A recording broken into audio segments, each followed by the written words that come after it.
जो 5 साल का संबंध था इसको आजीवन संबंध बनाने की गलतफहमी, ये क्या साधारण नहीं है ज्ञान जी? भावनात्मक मुद्दों की पैकेजिंग से हम बेवकूफ बना सकते हैं, क्योंकि वोट तो फिर उसी पे पड़ता है। मुसलमान यादव का कॉम्बिनेशन, अपर कास्ट जो है वो कैसे बीजेपी के साथ रहेगा, नेता तो आप जानते हैं। तो उन्होंने कहा, अरे मैंने नहीं किसी को बेवकूफ बनाया है, बेवकूफों ने मुझे बनाया है। आप मजबूर तो करिए कि अगर आपके मोहल्ले का पानी नहीं आया तो आप उसका पानी निकाल दीजिए। तो उनको जब मालूम है कि यही 4 चीजों को उनको चुनाव जीतना है, तो वो बाकी चीज का एफर्ट क्यों करें?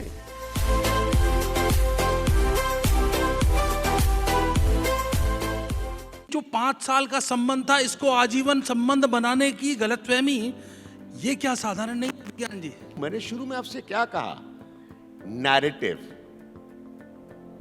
जब उनको ये मालूम होता है कि सच्चे इश्यूज पर इनको रिएक्ट करना नहीं है और भावनात्मक मुद्दों की पैकेजिंग से हम बेवकूफ बना सकते हैं, तो वो आपको टेकन फॉर ग्रांटेड लेने लगते हैं। अगर उत्तर प्रदेश का चुनाव, मेरी बात सुनिए क्योंकि 2.5 महीने में चुनाव है, अगर उत्तर प्रदेश की आधी जनता आज खड़े होकर ये कह दे कि हम कोरोना काल में क्या हमने फेस किया उस पे चुनाव में वोट देंगे, जान निकल जाएगी पॉलिटिकल पार्टीज की,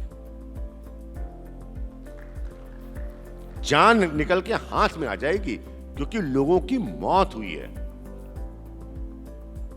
लेकिन हम फिर घूम फिर के वही चल रहा है। काशी, मथुरा, अयोध्या, फलाना, जाटव, यादव, इसके आगे जब आप ही नहीं जा रहे हैं, एक बार हम नाम नहीं लेंगे, नहीं तो बहुत ज्यादा ये मुकेश जी की कॉन्फ्रेंस इतनी फेमस हो जाएगी कि आप समझ ही नहीं पा रहे हैं। नेता तो आप जानते हैं शैतान प्रवृत्ति के होते हैं, कई का ज्यादातर। तो उन्होंने कहा कि भाई क्यों आप लोग आलोचना करते हैं? अरे मैंने नहीं किसी को बेवकूफ बनाया है, बेवकूफों ने मुझे बनाया है। तो जब उनको मालूम है कि ये वो गालिब ना, उनको मालूम है जन्नत की हकीकत, लेकिन दिल को बहलाने को ख्याल अच्छा है। तो जब उनको पता है कि वोट ही नहीं डालना है आपने इन मुद्दों पर, वोट ही नहीं डालना है, जो उन्होंने रेमडेसिविर के 5 लाख के ब्लैक में बिकने की बात की, जब आपको वोट ही नहीं डालना है इस पे, तो वो क्यों उस पे मेहनत करने लगे? आप मजबूर तो करिए कि आप वो उस पे वोट डालें। आप मजबूर तो करिए कि अगर आपके मोहल्ले का पानी नहीं आया तो आप उसका पानी निकाल दीजिए। मैंने आपको अभी क्या उदाहरण दिया, मेरे तमाम दोस्त हैं। मैंने 2003 में I set up ADTV in Bombay. तो Bambai is the only city I love in India. तो मेरे ऐसे 85 दोस्त हैं, including the women I have been with, वो अपनी फिल्में नहीं देख पाते। आप ही ने चेंज किया ना, सास बहू खत्म करा दिया, टीवी सीरियल खत्म करा दिया, आपने ओटीटी ले आए।